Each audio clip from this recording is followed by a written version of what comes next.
Hi, Paula. Thank you so much for taking the time to come out and visit us here at Hall and Hayes, our Crosswinds Corner office. We really appreciate you taking the time to come in and chit chat with us. And of course, I'm not going to let it go by without pointing out that we are in the #1 district of the region.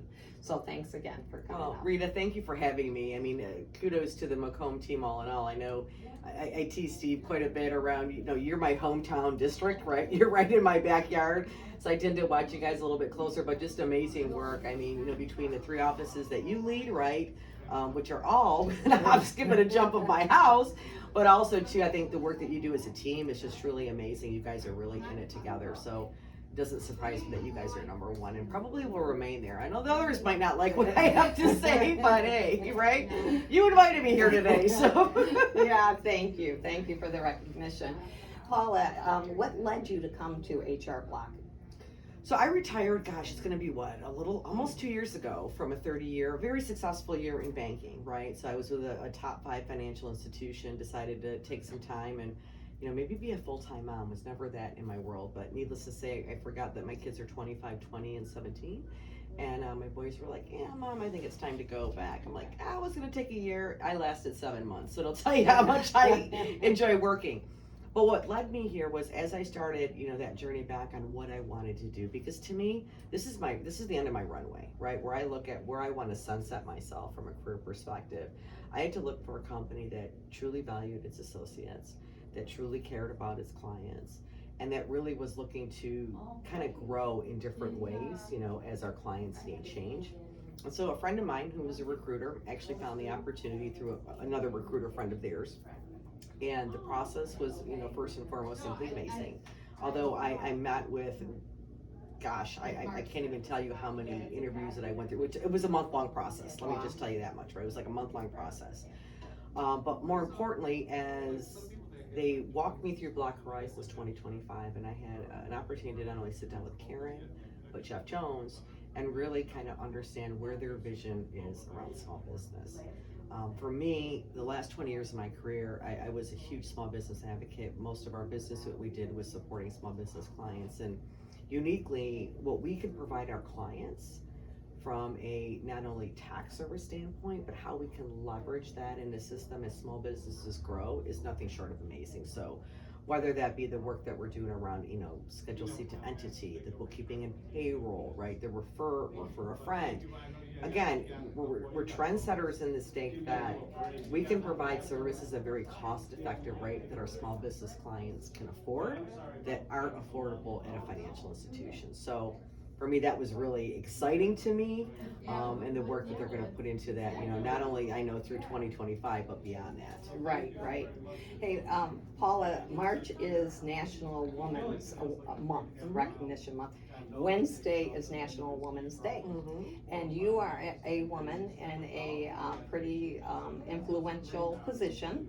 What advice would you give other women that are in the business world and would like to move up into a position like yours? Well, I think first and foremost, something that I've always kind of emulated, I've always done the job I want in the job that I'm in. So if I want to be getting or have higher aspirations, I'm going to do more, right? And some folks will say, well, you're not paid for it, but that's really showing where I can stretch myself and skill.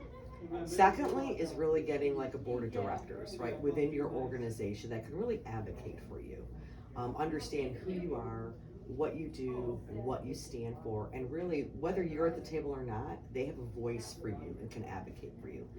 And then lastly for me, it's really around we leave no woman behind, right? Throughout my career, I've been the victim of individuals specifically, when we think about it, sometimes stepping over or on folks to get ahead, right?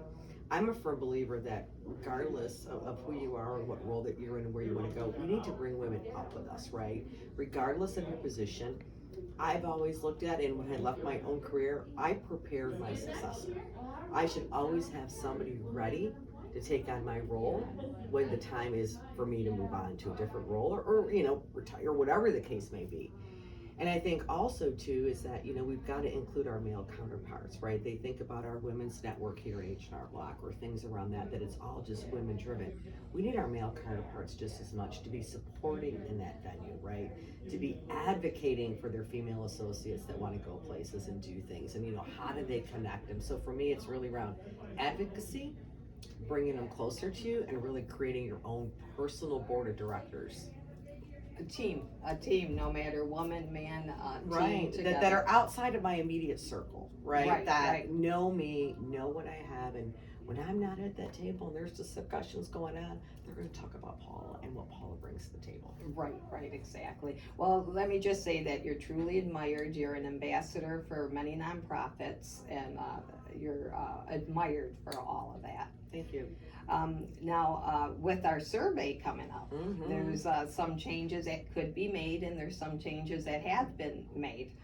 Can you talk to us a little bit about the changes that have been made with the associate engagement survey? Absolutely. So a couple things. So tomorrow we got a 2 celebration day, right? It's the launch of our associate engagement survey. Then it's also, you know, the Women's History Month, you know, day.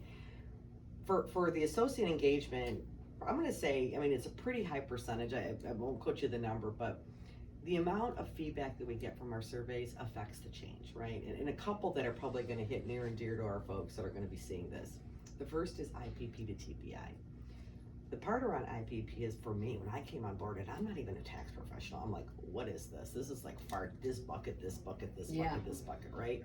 So 3 years ago, TPI was started as a pilot based on the feedback from our associates saying this is too confusing. Year 2, there was more feedback then, not only from our IPP associates, but also our TPI associates that said, wait a second, we gotta move. Year 3, which is us, and this is the final year of inception, is that, you know, the feedback from them around what makes sense, what is fair, how do we calculate it, made that swift change for it. So for our region, our folks can really quickly identify what they're going to be incented on by the work that they do during the tax season. Where in the past, it was what bucket, how many buckets, how is it filled, where it's just a flat percentage based on their certification level, right?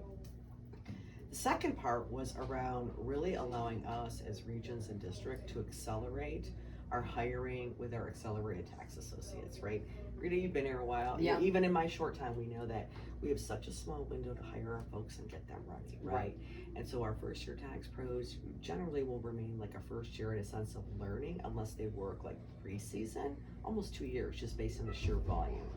When we looked at doing the accelerated tax associate, we really front-ended a lot of heavy lifting on them. We gave them a very, very specific incentive program, which was very enticing to folks that said, you know what, I can get through this in a couple months. I can do this and start writing returns when the season opens. Part of that feedback, though, was around the training and the timing and the constraints that they had to finally be certified as an ATA. So based on their feedback, we extended deadlines. Understandably, some of their case studies, I've been told by many in the field, by many of our EAs, that those aren't even EA case studies, right? The work that they're doing within that. So that short time frame really was not fair to our ATAs. So our folks, you know, that completed the survey were like, hey, can we, you know, this is really, you know, kind of had me like handcuffed in a bed. So I had to revert back to being a tax professional. So this year we changed it. We extended those deadlines, I believe 3 different times, to make sure that those folks that did want to go into that ATA role had the opportunity to do so, but also had the runway to complete the training and not feel overpressured or feel demoted if they had to go back to a TP.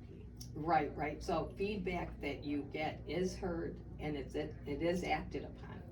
And I'm sure the associates all appreciate that, and it makes a difference going forward. For me, this is my first survey period, right? So for me, as much as I'm out in the field, it is instrumental for me for everybody to have a voice at the table. Good, bad, or indifferent, right? Yep. I need it all, right? Right. Whether it be about wages or technology, to me, it's irrelevant. I want everybody to take that 10 minutes and complete that survey when it comes out. Now, if they're not working tomorrow, then do it on the first day that you work, right? And let your voices be heard. Because I can't champion or be a part of change if I don't know what it is. And that's the perfect opportunity to do that. But it's not also, you know, to also share in the successes. I mean, these past couple months, I mean, although I've been in the field since I've been on board, tax season is a unique season for us. Yeah. And it's just amazing to see the camaraderie, the teamwork, right? That not only you as office leaders create within your offices, but our DGMs do within their districts, right? So that stuff should also be recognized, right? The work that we've done to really build that connected culture where everybody feels just as important, whether they've been here 30 years or 3 months. Right, exactly. Well, we're entering our second half of tax season. Yeah, the visit time. And I think there's a lot of excitement going on. What advice would you give us to finish strong and with tax season 2023? So I think one thing that keeps me up at night, and I think I've talked about it almost like on every forum or every call, right? When I came into the season, when I came into the firm, and then at the end of the season last year, we call it WIP. I don't call it WIP, I call them clients. We need to humanize this piece of our business, because they're not just returns, they're people. They're people that have entrusted us to do one of the most important financial transactions they do in a year, right? Exactly. You know, it's one of the most unnerving. People don't wake up and say, yay, I'm going to get my taxes done, no matter how much they love their folks, right? Yeah. There's that uneasiness, there's an uncertainty. But when I came on board, we had 25,000 clients who left here, right? Yeah. And those are people that had come in, whether they were getting a second view at TurboTax, it's irrelevant, we loved them. So for me, each and every day, we've got to move these clients, right? We've got to help them get to fruition. They've got to get to the other line. If that means getting them to pay, right? That's our main goal, right? Is moving them through the process, because right now we're at a 21-day turnaround time, right? If there's a refund from the IRS, Exactly. I anticipate we might see that get longer as we get to the crunch time in that second piece when the volumes pick up.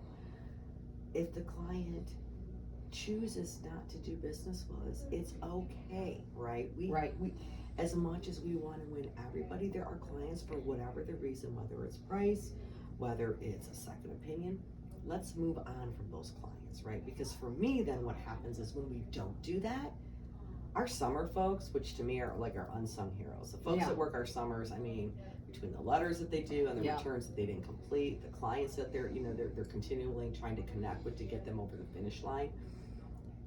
The less we have for that, the more that they can focus on the extensions that were played, working with our clients from a operational standpoint.